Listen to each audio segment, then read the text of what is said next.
Hello, कैसे हो आप? आज मैं आपसे बात करने वाला हूँ इलेक्ट्रोमैग्नेटिक वेव्स के बारे में। जैसा नाम बताता है, इलेक्ट्रोमैग्नेटिक वेव्स, जैसे इसमें दोनों भी तरंगे होती है।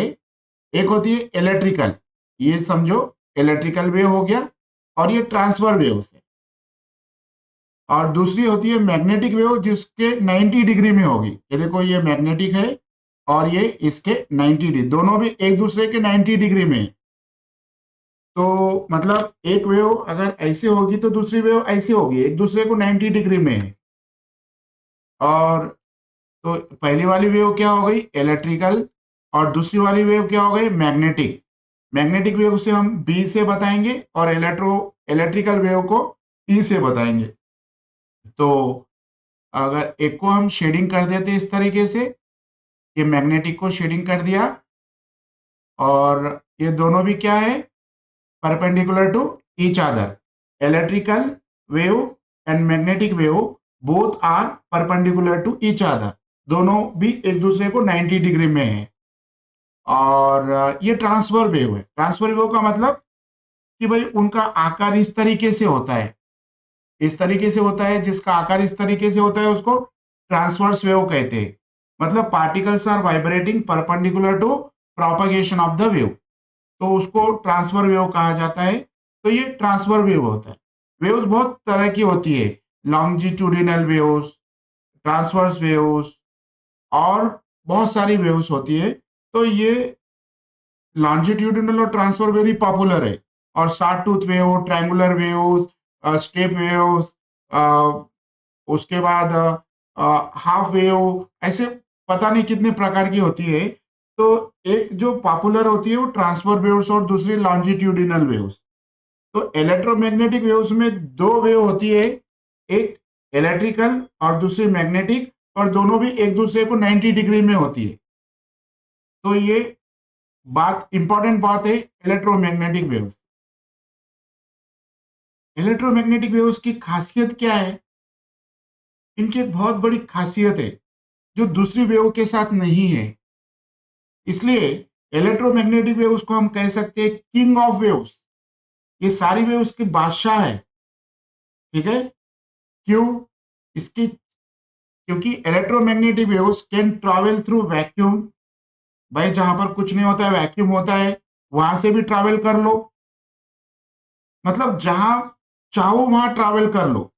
तो electromagnetic waves can travel through vacuum. Electromagnetic waves can travel through solids. Solids में से भी जा सकता है भैया। Electromagnetic waves can travel through liquids. Liquid में से भी जा सकता है भैया। Electromagnetic waves can travel through gases. Gases में से भी जा सकते हैं। तो इलेक्ट्रोमैग्नेटिक वेव्स ऐसी वेव्स है जो कहीं से भी जा सकती है। वैक्यूम में भी जा सकती है, ठीक है, सॉलिड्स में से भी जा सकती है, लिक्विड में से भी जा सकती है, और गैसेस में से भी जा सकती है। हर चीज में से जा सकती है। तो ये खासियत है इलेक्ट्रोमैग्नेटिक वेव्स की।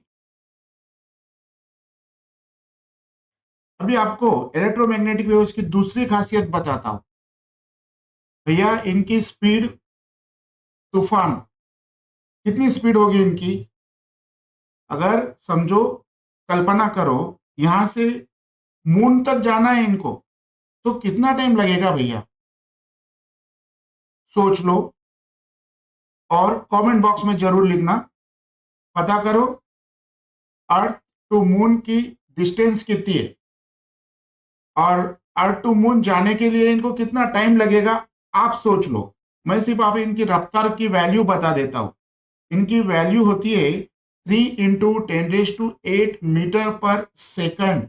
एक सेकंड में इतनी डिस्टेंस ये इलेक्ट्रोमैग्नेटिक वेव्स ट्रैवल कर लेगी इन वैक्यूम और फ्री स्पेस। जहां पर कोई भी मीडियम नहीं होगा, जहां पर वैक्यूम होगा, वहां पर इलेक्ट्रोमैग्नेटिक वेव्स की स्पीड कितनी होगी? 3 × 10⁸ मीटर पर सेकंड। मतलब एक सेकंड में इतने मीटर, 1 2 3 4 5 6 7 8 मीटर पर सेकंड। इतना एक सेकंड में चले जाएगी भैया, इतना दूर। ठीक है? आपकी पलक झपकने के उतने टाइम में इलेक्ट्रोमैग्नेटिक वेव्स इतनी डिस्टेंस ट्रैवल कर चुकी होगी, तो सोच लो कि इलेक्ट्रोमैग्नेटिक वेव्स की स्पीड तूफान है, तूफान की स्पीड से जाती है। तो ये दूसरी खासियत है। इसलिए मैं कहूंगा electromagnetic waves are king of waves,